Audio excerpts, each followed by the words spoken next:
Durante ato em São Mateus, Fernando Haddad, candidato do governo de São Paulo pelo Partido dos Trabalhadores, ficou surpreso ao saber da troca de tiros no evento em Paraisópolis. Ele declarou que a sua campanha repudia qualquer manifestação de violência e que sempre prezou pelo respeito e boa educação ao se tratar do concorrente. Vamos ouvir o candidato Fernando Haddad.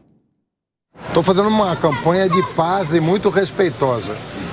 Eu fui ao debate da Band, modéstia à parte, todas as pesquisas mostraram uma vitória expressiva no debate da minha candidatura sobre a dele e nunca faltei com educação e com respeito com ninguém. Sempre tratei o meu adversário com muito respeito, entendeu? Então não posso, e eu repudio toda e qualquer forma de violência. Isso vale para 18, para 20, para 22, sempre trabalhei no campo da dignidade da política, né, da contribuição com propostas. É assim que eu tenho me portado desde que eu entrei na vida pública. É a quarta campanha que eu faço sem nenhum incidente e vou permanecer sendo educado e falando com a população e não me recusando a debater com o meu adversário. Antes de nós passarmos às considerações do governador de São Paulo, eu queria colocar aqui uma questão para Deise.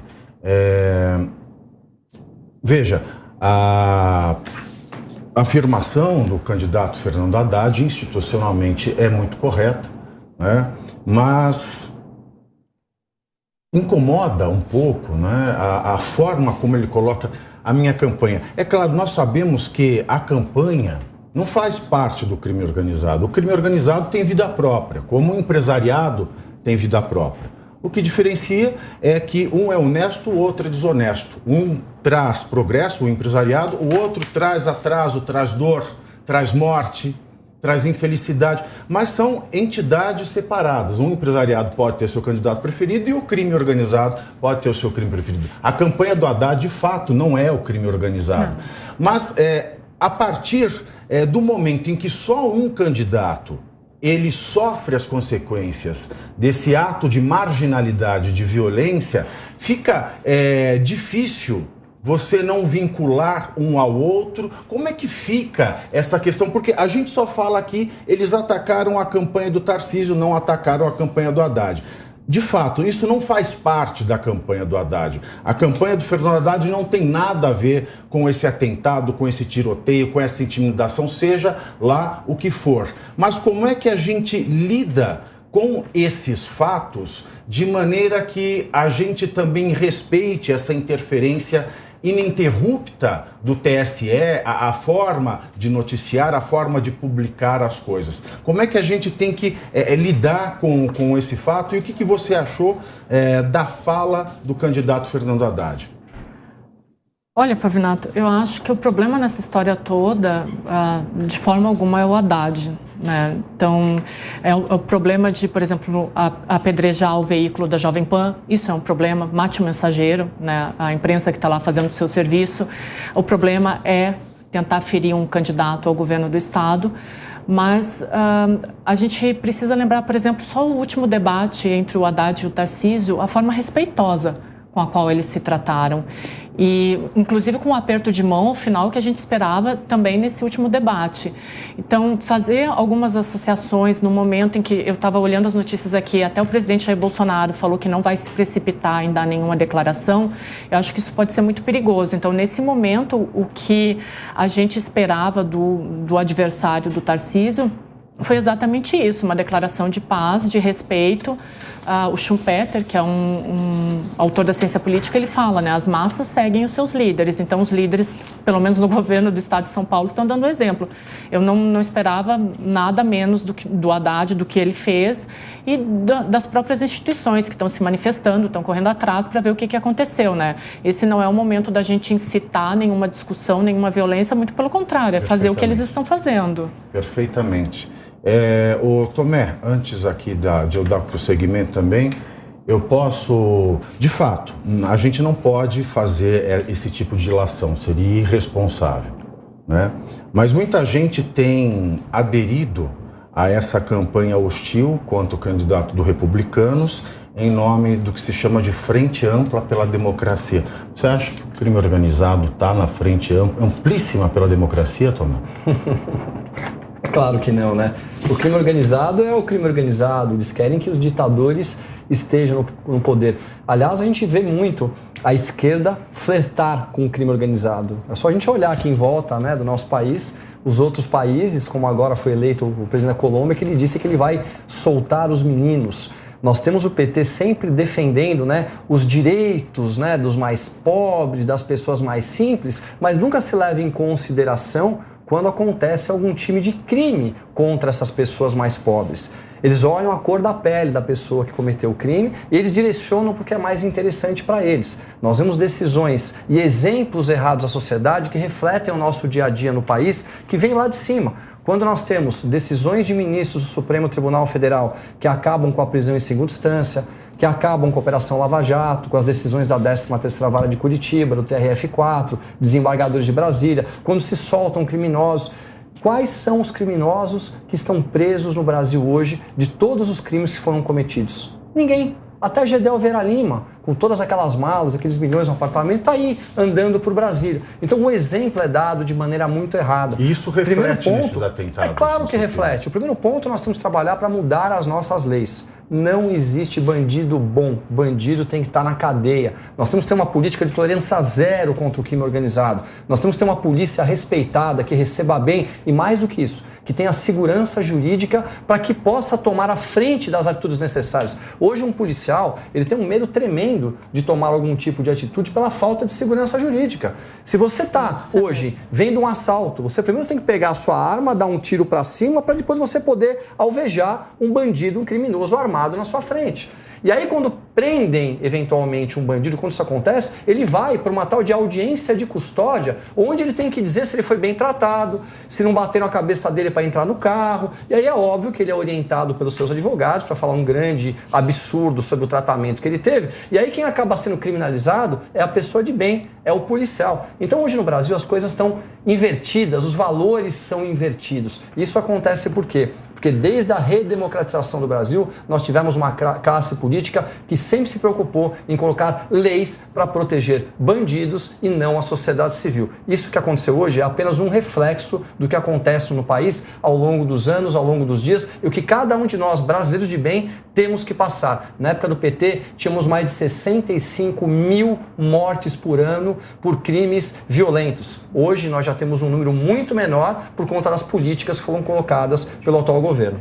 Ô, Malta, um tipo de atentado ou tiroteio, porque se for um acidente, né, não podemos chamar de acidente, mas um episódio de insegurança pública, né, isso é imponderável, teria acontecido com o candidato ali ou sem o candidato ali. Mas se nós pensarmos num atentado ou numa intimidação, não seria muita burrice do crime organizado, porque o efeito para fins eleitorais, no final das contas, vai contra a intenção de um possível atentado. O que você acha? Não, eu vou até mais longe com relação a esse assunto. Eu vou dar uma analogia que, graças a Deus, não houve nenhum incidente mais grave. Graças a Deus, o nosso futuro governador saiu ileso nessa situação. Mas poderia ter sido um Adélio do mesmo jeito que houve com o nosso presidente. A gente tem que entender que hoje é uma guerra. Uma observação importante. Não é, professor? Sem dúvida, não concordo, mas é importante lembrar que o criminoso, ele não tem uma estrutura lógica de raciocínio. Ele não pensa assim, se eu fizer isso vai atrapalhar uma candidatura ou outra. Tanto que o conselho que se dá numa vítima, a primeira coisa que você não deve dizer durante um assalto é, por favor, não me mate. Você acabou de dar ideia. Então, a estrutura de cabeça, o crime organizado, que a polícia usa a expressão, o noia, é justamente isso. A cabeça dele vai mudando durante a ação criminosa. Começo ele quer assaltar, se ele sentir oportunidade ele vai adiante, pratica um crime de violência sexual, depois ele se livra, ele mata, as coisas vão surgindo repentinamente. Então é muito difícil você fazer esse tipo de avaliação. O fato é que a presença de candidatos, sobretudo candidatos com discurso forte de segurança pública, cria uma alteração na rotina de atuação do crime organizado. Ele se sente incomodado, não só pela presença do candidato, vem repórteres, vem jornalistas, vem corpo de segurança, a polícia comparece, e aquilo cria como se fosse um desafio. Como é que está entrando na minha área sem pedir autorização para mim? E é isso que leva a esse tipo de ação. Pode ter sido uma ação para intimidar, não necessariamente para eliminar, pode ter sido uma coincidência, mas tiroteios assim que a polícia se confronta com criminosos e ele é morto do interior da comunidade, com esse tipo de perfil, não é muito comum. Para ser uma coincidência, é preciso estudar. De qualquer maneira, o secretário vai falar, a gente não deve se antecipar sem elementos concretos para saber se houve ou não houve atentado. Sem dúvida alguma, foi uma interrupção na agenda de campanha. Isso ninguém pode discutir. Tomé? Não, eu estava aqui tentando formatar um raciocínio. O bandido procura a oportunidade, nós sabemos disso. E ele foge do problema. A partir do momento que nós temos um candidato ao governo do Estado, com toda uma equipe policial de segurança em volta dele, e acontece um tiroteio ao lado, alguma coisa errada me parece estar acontecendo. Estariam fazendo algum tipo de atentado ou foi uma eventual coincidência estarem ali batendo boca, discutindo alguma coisa e começarem a atirar um contra os outros? Me parece muito mais provável que tenha sim sido um atentado. E você tirar um governador que tem um discurso forte, e mais do que isso, eu vou aprofundar um pouco mais aqui, não é só em relação ao crime organizado. O Tarcísio chegando aqui em São Paulo, ele já deixou claro que ele vai trazer os seus secretários por competência e não mais por indicação política. Ele vai tirar todo esse peso do Estado que nós temos, essas pessoas incompetentes que tanto lesaram e assaltaram São Paulo nos últimos anos. Nós sabemos o que tem hoje. São mais de 40 mil cargos que saem da canetada do Tarcísio de São Paulo hoje. Você imagina o medo que essas pessoas do mal, que estão já no nosso Estado há quase 30, 35, 40 anos devem estar, e a importância, eventualmente, de tirar de cena uma pessoa que tem uma força tão grande para poder fazer um bom Estado de São Paulo como o Tarcísio. Eu vou deixar essa aqui a reflexão para vocês fazerem em casa.